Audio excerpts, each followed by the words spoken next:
ఓం శ్రీ పరమాత్మనే నమః. అందరికీ నమస్కారం.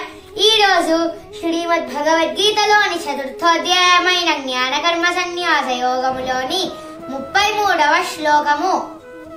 శ్రేయాన్ ద్రవ్యమయాద్యజ్ఞాత్ జ్ఞానయజ్ఞః పరంతప సర్వం కర్మాఖిలం పార్థ జ్ఞానే పరిసమాప్యతే.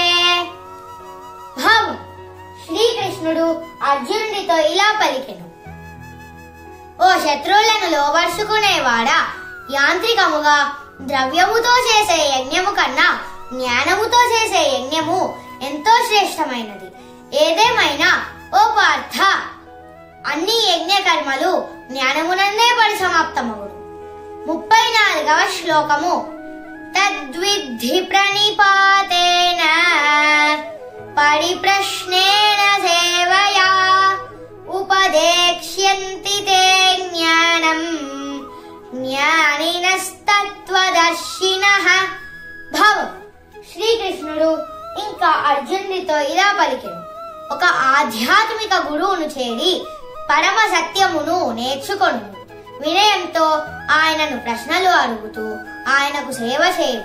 అటువంటి మహాత్ముడైన జ్ఞాని నీకు జ్ఞానోపదేశం చేయగలడు.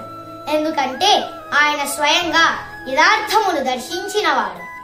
ఓం శ్రీ పరమాత్మనే నమః.